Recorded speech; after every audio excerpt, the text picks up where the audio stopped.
Hello, everyone. The British and Irish Lions began their much-anticipated 2025 journey with a stark reminder that not everything in rugby can be perfectly scripted.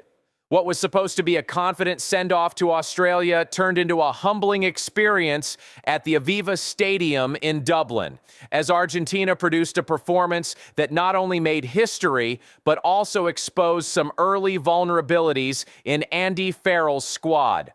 The Lions' 28-24 defeat to the Pumas was more than just a blip on the record. It was a reality check, a warning shot, and a statement of intent from a team that refuses to accept the underdog tag.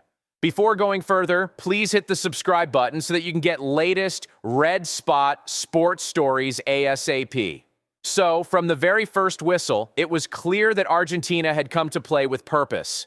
Their attacking intent was sharp, and their precision with ball in hand unsettled the Lions. Then came the first major blow. A cleverly constructed move from a line-out saw Santiago Carreras burst into midfield, creating havoc in the defensive line, and a crisp pass found Ignacio Mendy sprinting to the corner for the opening try. Suddenly, it was Argentina in control, playing with the confidence befitting a side now ranked 5th in the world. The Lions tried to respond. Sione Tuipulotu looked lively and threatened on multiple occasions, but a knock-on ruled out what could have been their opening try.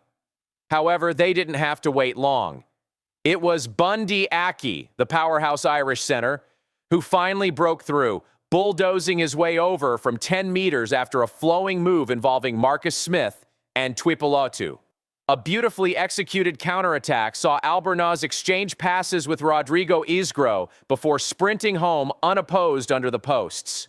By the time the halftime whistle blew, the Pumas led 21-10, fully deserving of their lead.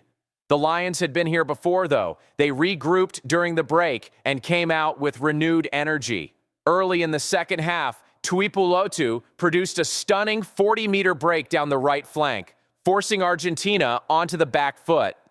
The resulting pressure led to a penalty try when Argentina illegally collapsed a rolling maul on their own line. Mako Vivas was sent to the sin bin, and suddenly the game had shifted. It wasn't long before the Lions took the lead.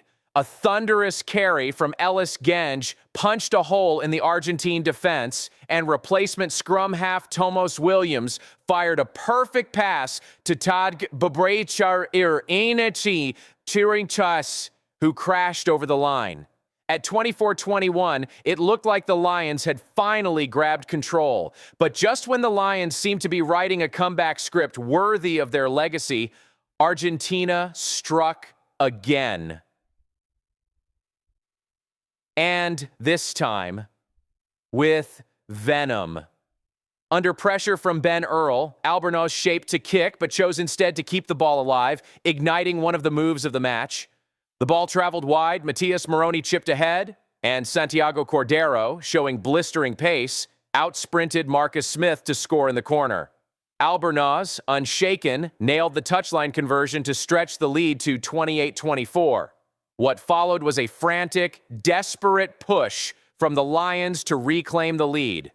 Farrell emptied his bench, bringing on the heavy artillery, Pierre Schoeman, Tadej Furlong, Elliot Daly, Mac Hansen, all thrown into the mix in search of salvation. Yet, for all their efforts, Argentina's defense held firm. Every break was met with ferocious tackling, every wide move shut down with ruthless efficiency. As the clock ticked down, the atmosphere in Dublin grew tense, with the home crowd urging their side forward. But Argentina's discipline never cracked, and when Isgro produced a vital turnover in the dying moments, the Pumas celebrated wildly, fully aware they had just recorded a landmark win. Their first ever against the Lions. It wasn't just the result that caught the rugby world's attention, it was the way Argentina went about their business. 3 tries, 3 penalties, and an unrelenting refusal to be overawed by the occasion defined their night. This wasn't a weakened side playing for pride. Even missing some first-choice stars, Argentina played like a cohesive unit with a clear plan. What do you think about it? Tell us in comments.